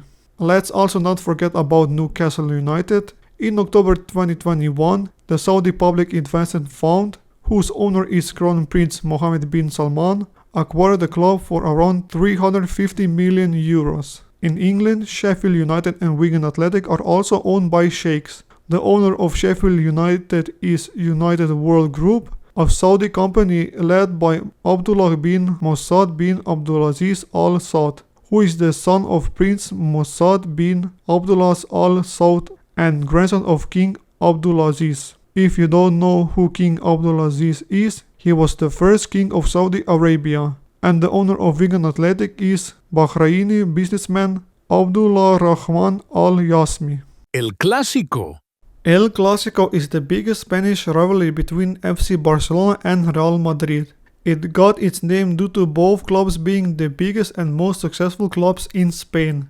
However, the use of the word El Clásicos is relatively a recent phenomenon, having only entered the mainstream lexicon of Spanish football in the mid-2000s. Back in the day, the game between Real Madrid and FC Barcelona was usually referred to as El Derby, or in English, the Derby. Both FC Barcelona and Real Madrid were rivals, but not fierce rivals. The fierce rivalry started during and after the Spanish Civil War in the 1930s. Catalonia was a Republican heartland during the Civil War, while Madrid was the seat of the establishment power under Francisco Franco and the Spanish royal family. The first time Real Madrid and FC Barcelona faced each other was on May 13, 1902, in an unofficial football match in the Madrid Football Association competition, popularly known as the Coronation Cup. Football Club Barcelona won the game 3-1, however in the final they lost 2-1 against Club Biscay. After the competition ended, the first transfer of a player between the two clubs took place. On 23rd of May, football player Alfonso Albeniz transferred to Real Madrid. During the 1910s, they faced each other a total of 15 times, 4 times in the Spanish Championship, today known as the Copa del Rey, and 11 times in a friendly league competition. That is because there were no official league competitions in Spain at the time. La Liga was only founded in 1929.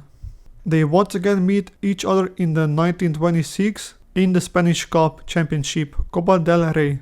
Barcelona knocked out Real Madrid in the quarterfinals of the Copa del Rey in 2 legs. Barcelona won the first leg 5-1 and the second one 3-0. In the first edition of the Spanish League competition in 1928-29 season, Real Madrid and FC Barcelona faced each other on February 17, 1929.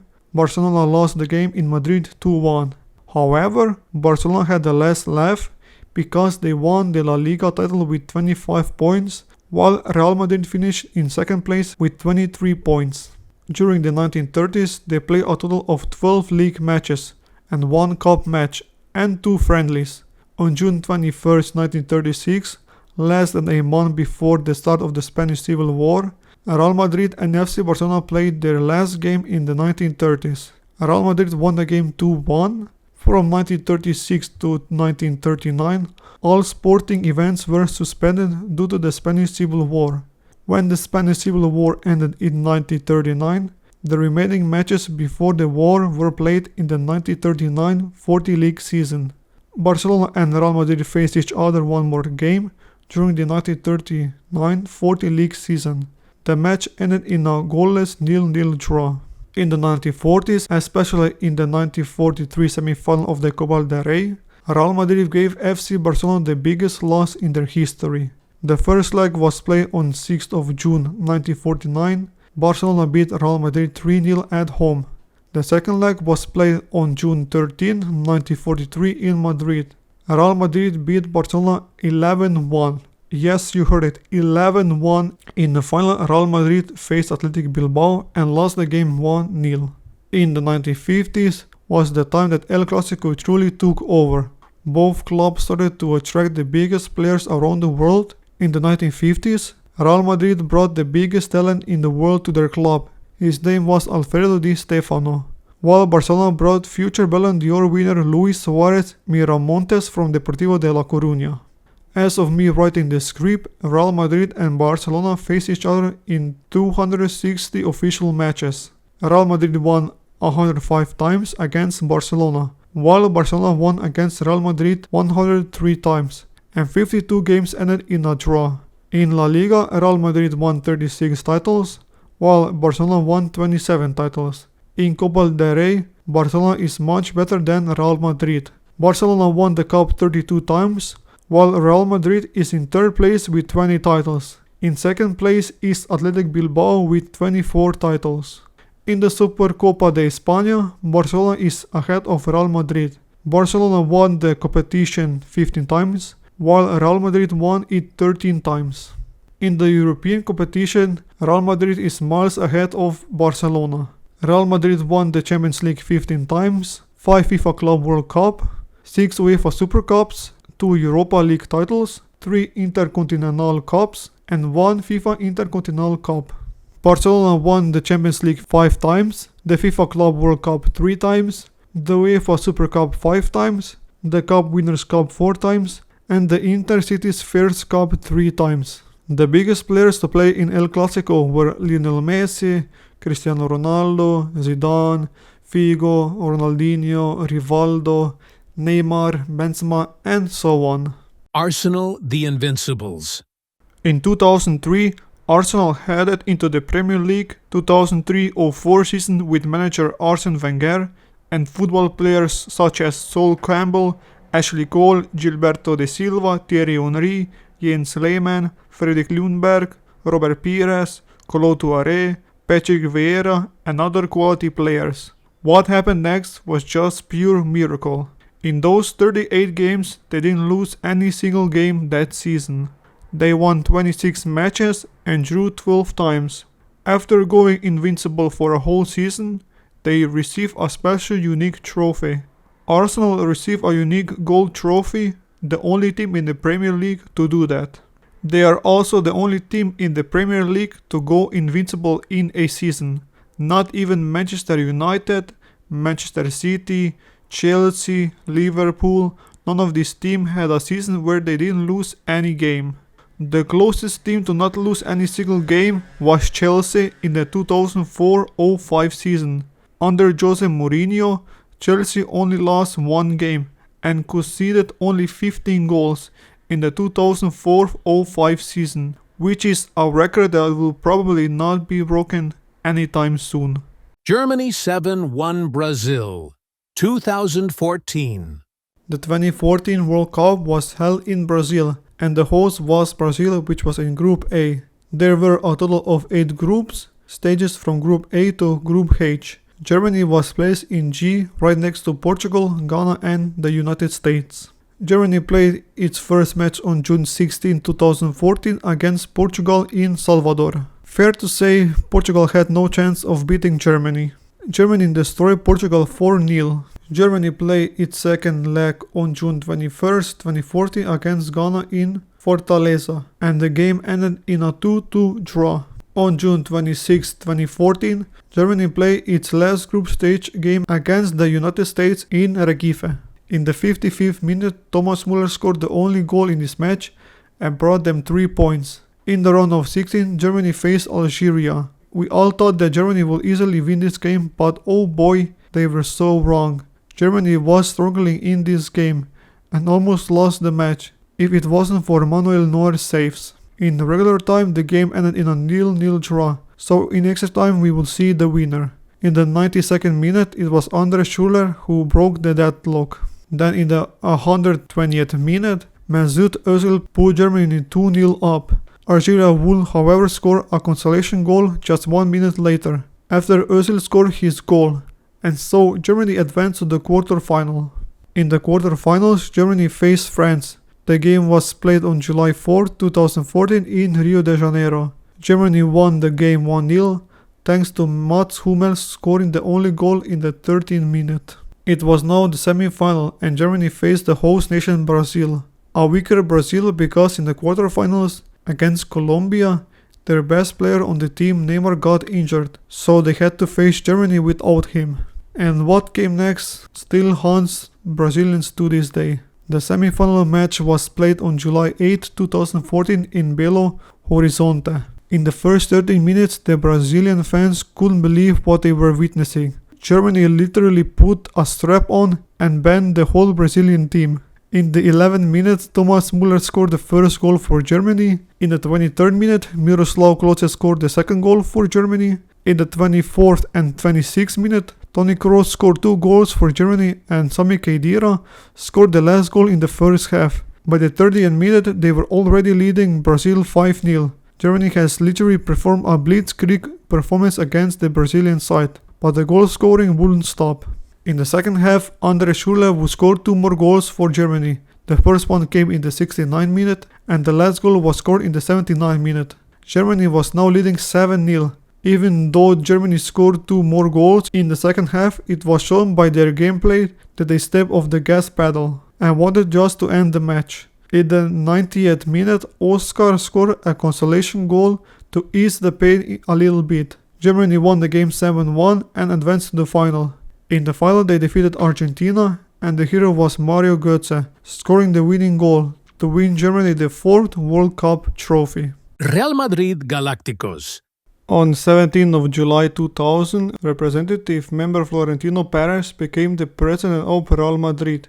After being elected for the presidency, Perez had one project in his mind, and that is to make Real Madrid the best football club in the world, with a project that started in 2000. The project was to bring the best footballers to their club. The project was called the Galácticos, or in English, Superstars. On July 24, 2000, Luís Figo joined Real Madrid for 60 million euros from Barcelona. The next Galáctico that Real Madrid signed was Zinedine Zidane. On July 9, 2001, he joined Real Madrid for 77 million euros, a world record fee at the time. After having a fantastic World Cup in 2002, where he won the tournament and was the top goal scorer with 7 goals, Real Madrid immediately signed him. On 31st of August 2002, he joined Real Madrid from Inter Milan for 55 million euros, and his name was R9. In 2003, Real Madrid signed David Beckham from Manchester United for 37.5 million euros. In the following year, in 2004, Real Madrid signed yet another English player, Michael Owen. On August 13, 2004, Real Madrid only paid 9 million euros to Liverpool to bring him to Madrid. In 2005, Real Madrid bought 2 Galáctico players to Madrid. First, Real Madrid brought Robinho from Santos for 24 million euros. 4 days later, they bought Sergio Ramos from Sevilla for 27 million euros. Then in 2006 was the last era of the Galácticos. That year, Real Madrid brought 2 players. First was World Cup winner Fabio Cannavaro, and the next player was Ruud van Nistelrooy. They bought him from Manchester United for 14 million euros. So the first era of the Galácticos lasted from 2000 to 2006, when Zinedine Zidane departed from the club. Was the project successful? Initially yes, but as a whole it was a failure. It started great, with Real Madrid winning the 2001 La Liga title with 80 points. In second place was Deportivo de La Coruña with 73 points. In the 2001-2 season, Real Madrid won the Champions League against Bayer Leverkusen in the final, where we saw that iconic Zidane volley goal to seal Leverkusen's fate. In the Copa del Rey final, Real Madrid lost against Deportivo de La Coruña 2-1. However, they did win the Supercopa de España 4-1 against Zaragoza in 2 legs, and also won the UEFA Super Cup 3-1 against Feyenoord. In the 2002-3 season, Real Madrid won the Intercontinental Cup against Paraguayan side Olimpia 2-0. They also won the La Liga title with 78 points. Just behind them was Real Sociedad with 76 points. In 2003-4 season was a bad season for Real Madrid. In the quarterfinals of the Champions League they lost to Monaco. They failed to win La Liga. In La Liga they finished in 4th place with 70 points. Valencia was first with 77 points. Barcelona was second with 72 points. And Deportivo de La Coruña was in 3rd place with 71 points. In the Copa del Rey final they lost to Zaragoza 3-2. In the Supercopa de España final, Real Madrid defeated Mallorca 4-2 in 2 legs. In the first leg Mallorca won 2-1. In the second leg Real Madrid won 3-0. In the whole season they only won 1 trophy. In the 2004-5 season was the worst season for Real Madrid. They failed to win the La Liga title. Barcelona won the La Liga title with 84 points, while Real Madrid finished in 2nd place with 80 points. In the Champions League, they already exited the tournament in round of 16. Juventus beat them 2-1 in 2 legs. In the Copa del Rey, they were knocked out of round of 16 against Real Valladolid. They were not featured in the Supercopa de España and finished the season trophyless. In the 2005-6 season, Real Madrid finished with yet again 0 trophies. They yet again failed to win La Liga. Barcelona won La Liga with 82 points, while Real Madrid finished in 2nd place with just 17 points, 12 points behind Barcelona. In the semi-final of the Copa del Rey, they lost to Zaragoza 6-5. In the first leg, Zaragoza won Real Madrid 6-1. Diego Milito scored 4 goals. Then in the second leg, Real Madrid won 4-0.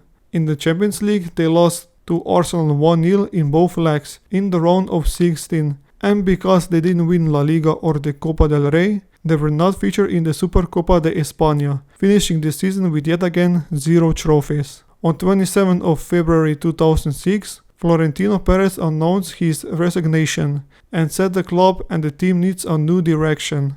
Maracanã Stadium. Brazil, Argentina and Germany had officially bid for the 1942 World Cup, but the cup was cancelled after outbreak of World War II. The 1950 World Cup was originally scheduled for 1949, but the day after Brazil was selected by the FIFA Congress on 26th of July 1946 in Luxembourg City, Luxembourg, the World Cup was rescheduled for 1950, and Brazil needed a new stadium to host the final. In 1947, the construction contract was awarded to engineer Humberto Menescal, and the architectural contract was awarded to 7 Brazilian architects: Michael Feldman, Valdir Ramos, Rafael Gavao, Oscar Valdetaro, Orlando Azevedo, Pedro Paulo Bernandes Bastos, and Antonio Diaz Carneiro. The construction of the Maracanã Stadium started on 2nd of August 1948. The first World Cup game was scheduled to be played on 24th of July 1950. This meant that the stadium had to be finished in just under 2 years. However, work quickly fell behind schedule, prompting FIFA to send Ottorino Barassi, the head of the Italian FA, who had organized the 1936 World Cup, to help in Rio de Janeiro. A workforce of 1,500 constructed the stadium, with an additional 2,000 working in the final months. Despite the stadium having come into use in 1950, the construction was only fully completed in 1965. The first match to take place at the Maracanã Stadium was when Rio de Janeiro All-Stars played against Sao Paulo All-Stars. The game was played on June 16, 1950. Rio de Janeiro All-Stars beat Sao Paulo All-Stars 3-1, and Didi became the first player to score the first ever goal at the stadium. The first World Cup match was played on the 24th of June 1950 between the hosts Brazil and Mexico. A total of 81,000 spectators witnessed Brazil beat Mexico 4-0. A total of 7 matches were played at the Maracanã Stadium, including 5 of Brazil's 6 games were played at the Maracanã. The only exception was when they play against Switzerland. They play against Switzerland at the Pacaembu Stadium in Sao Paulo. Brazil played its last World Cup on July 16, 1950 against Uruguay in Rio de Janeiro at the Maracanã Stadium. If you didn't know, the 1950 World Cup had no knockout phase. The format worked like this: 30 teams were divided into 4 groups, with the winner from each group advancing to the final group stage of 4 teams. The team who had the most points in the final round were crowned World Cup champions. Brazil won its first 2 games. The first match was played on 9th of July 1950 at the Maracanã Stadium. 139,000 fans saw Brazil beating Sweden 7-1. The next match was played at the Maracanã Stadium. The second game was played on July 13, 1950 against Spain. Brazil won the game 6-1 and had 4 points. 2 points were awarded for a win, while Uruguay after 2 matches had only 3 points. In the first game they drew 2-2 against Spain and won the second game 3-2 against Sweden. The final game was played on July 16, 1950 at the Maracanã Stadium. During the game, Brazil broke a world record of international match attendance. Over 170,000 people attended the match. Brazil started the game very well. They scored the first goal in the 47th minute, but then something unexpected happened. Juan Alberto scored the equalizer in the 66th minute to tie the game 1-1. In the 79th minute, Uruguay did the impossible. Alcides Gigia scored the match-winning goal. The game ended 2-1 for Uruguay. With that, they finished in first place with 5 points, and Brazil finished in second place with 4 points, which meant Uruguay won the 1950 World Cup. In 1966, the stadium was named in honor of Marino Filo, a Pernambucan sport journalist. However, the stadium's popular name is derived from the Maracanã River, which is a river located in Rio de Janeiro. After the 1950 World Cup ended, the next time the stadium was used was at the 1989 Copa America, which was held in Brazil. On July 12, 1989, two games were played at the Maracanã Stadium: Uruguay vs Paraguay and Brazil vs Argentina. On July 14, 1989, yet again two games were played at the stadium, this time Uruguay vs Argentina and Brazil vs Paraguay. The last two games that were played at the stadium played on July 16, 1989. The first game was between Argentina and Paraguay, and the final game was played between the hosts Brazil and Uruguay, in which Brazil won the Copa America. In 2013, Confederation Cup was played in Brazil at the Maracanã Stadium. It hosted three games. The first game was played on June 16, 2013, between Mexico and Italy. Italy won the game 2-1. The second game was played on June 20, 2013, between Spain and Tahiti. Spain smashed Tahiti 10-0. The final game was played on June 30, 2013, between the hosts Brazil and Spain. Brazil beat Spain in the final 3-0. In the 2014 World Cup in Brazil, we saw 7 games being played at the Maracanã Stadium. The first game was played on June 15 between Argentina and Bosnia and Herzegovina. The second game was played on June 18 between Spain and Chile. The third game was played on June 22nd between Belgium and Russia. On June 24th, the fourth game was played between France and Ecuador. In the round of 16, Colombia played against Uruguay. In the quarterfinals, France played against Germany. And finally, on July 13, 2014, the final was played between Germany and Argentina. Germany won the match 1-0 in extra time. The 2016 Summer Olympics games were played in Brazil, and so were the football games. The first game to be played at the Maracanã Stadium was the women's semi-final between Brazil and Sweden. On August 17, the men's semi-final was played between Brazil and Honduras. On August 19, the women's final was played between Sweden and Germany. Germany won the match 2-1. 1 day later, it was the men's final between Brazil and Germany. Brazil won in penalties 5-4. The 2019 Copa America was held in Brazil and the stadium hosted 5 games. The most important match at the stadium was played on July 7, the final between Brazil and Peru. Brazil won the match 3-1. The last tournament that the Maracanã Stadium was involved was the 2021 Copa America. On July 10, the final was played between Argentina and Brazil. Argentina won against Brazil 1-0 in front of only 7.8 thousand fans due to the pandemic. Luís Figo. Luís Figo was born on 4th of November 1972. While growing up, Figo's parents moved from Alentejo to Lisbon, and here's when he started his football career. He began his career as a street footballer at Os Pastilhas, before joining the Academy of Sporting CP at the age of 12. At the age of 17, Figo made his professional league debut on 2nd of April 1990 as a substitute for Marlon Brandão in a 1-0 home win against Marítimo. However, on December 7, 1991 is where he scored his first goal. It was against SCU Torrense in the 1991-92 Primera Divisão. In the year 1991, Luís Figo made his international cap. He also won the 1991 FIFA Under-20 World Championship and other 16 European Championship with Portugal. In his final season at Sporting, Figo won the 1994-95 Portuguese Cup, and in 1995 he joined Spanish side Barcelona for £2.25 million.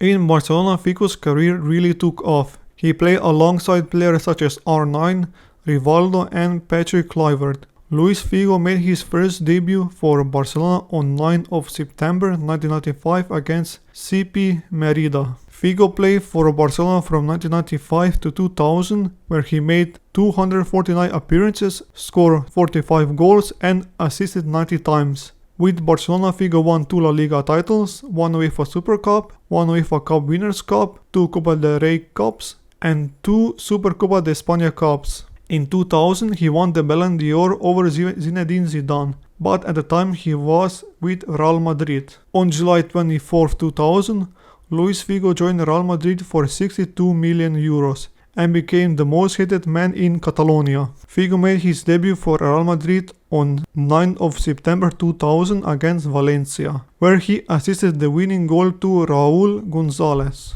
Figo spent 5 seasons with Real Madrid, where he made 245 appearances, scored 58 goals, and assisted 94 times. With Real Madrid he won the Champions League, 2 La Liga titles, 1 UEFA Super Cup, 2 Copa del Rey Cups, and 1 Intercontinental Cup. On 5th of August 2005 he joined Italian side Inter Milan. He made his first league debut on 28th of August 2005 against Treviso FBC 1993 under coach Roberto Mancini 2009, where he scored 11 goals and assisted 34 times.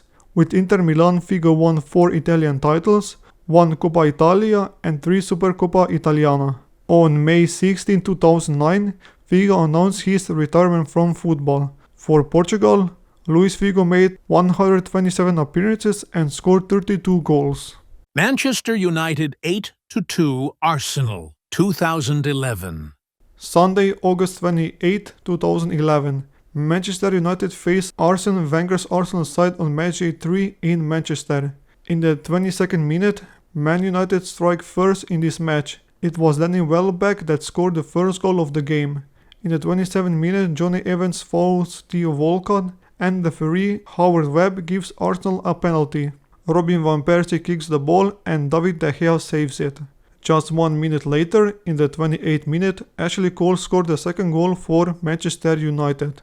Before the first half was coming to an end, Wayne Rooney scored the third goal for Man United. It was now 3-0 to United. Until 7 minutes later, in the 45 plus 3rd minute, Theo Walcott nutmegs the goalkeeper and lowers the score to 3-1. In the 64th minute of the second half, Wayne Rooney scored a similar goal to the one in the first half, outside the box with an indirect free kick. 3 minutes later, in the 67th minute, Nani chips Wojciech Szczesny, and the result is now 5-1 to Manchester United. In the 70th minute, Ji-sung Park scored the 6th goal for Man United. 4 minutes after Park's goal, Robin van Persie scored a goal to reduce the score to 6-2. In the 77th minute, Carl Jenkinson fouls Chicharito and receives a second yellow card. From then on, Arsenal played with only 10 players. In the 81st minute, Theo Walcott pushed Patrice Evra inside the penalty box and Manchester United received a penalty. Rooney completed his hat-trick and the result is now 7-1. Just before the referee blew his whistle to end the game, in the 91st minute, Ashley Young scored his second and last goal of the match. The match ended 8-2 to Manchester United, and Arsene Wenger received his biggest ever defeat in football.